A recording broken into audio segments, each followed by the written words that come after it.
کسی بھی موت کا ایک مخصوص طے شدہ ماحول ہوتا ہے۔ عمر رسیدہ، کچی، ناگہانی، حادثاتی، بے وجہ، کسی بھی موت کا۔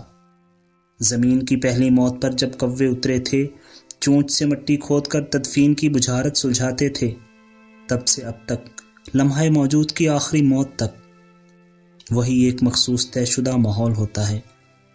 بو ہوتی ہے اور بو کے سوا بین ہوتے ہیں، اور بو بتاتی ہے کہ چارپائی پر سفید چادر کے نیچے جو شخص ہے اس نے آخری ہچکی کب لی تھی، اور اس کے تلووں سے فنا کی جو ٹھنڈک شروع ہوئی تھی وہ اس کے بدن کو مردہ کرتی کب اس کی آنکھوں تک پہنچی تھی اور انہیں بے جان ڈھلکا ہوا شیشہ کر دیا تھا۔ عمر رسیدہ موت متوقع ہوتی ہے اور اس کا رد عمل میکانیکی ہوتا ہے۔ کچی موت میں ہمدردی بہت ہوتی ہے، اس تشکر کے ساتھ کہ وہ ان کے گھر نہیں آ گئی۔ یقین سے ماورا ہو جانے والی موت حادثاتی ہوتی ہے، اور بے وجہ موت کی کوئی وجہ نہیں ہوتی، لیکن ہر مقام پر چار دیواری کے اندر اس کی بو ضرور موجود ہوتی ہے۔ وہ شخص جو سفید چادر تلے عامل معمول ایسے کھیل کی طرح لیٹا ہوتا ہے، وہ دم بخود ہوتا ہے اور یہ نہیں بتا سکتا کہ اس کی موت واقع ہو چکی ہے یا نہیں، صرف بو بتاتی ہے۔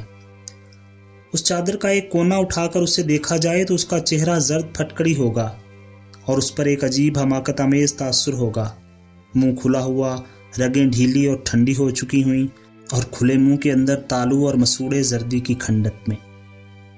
صرف دو مواقع پر انسان اپنے اختیار سے باہر ہو کر بے بس ہو جاتا ہے اور حماقت کے قریب چلا جاتا ہے، ایک نسل بڑھانے کے آخری لمحوں میں یا پھر موت کے بعد۔ موت بھی چونکہ اختیار سے باہر ہوتی ہے، اس لیے اس میں بے اختیاری ہوتی ہے۔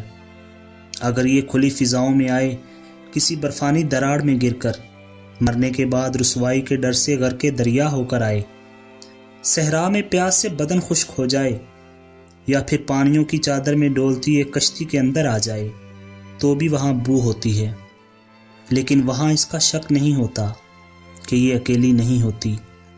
یہ پانیوں کے دھیرے دھیرے خشک ہونے کی، بستیوں کے برباد ہونے کی، ان پرندوں کی جو شکاریوں کے چھروں سے زخمی ہو کر پانیوں اور ٹاپوؤں پر گر کر پھڑپھڑاتے رہے اور پھر جان ہار گئے، ان کے مردہ پروں اور سڑتے گوشت کی، مردہ مچھلیوں اور ٹھہرے ہوئے پانیوں کی بو بھی ہو سکتی ہے۔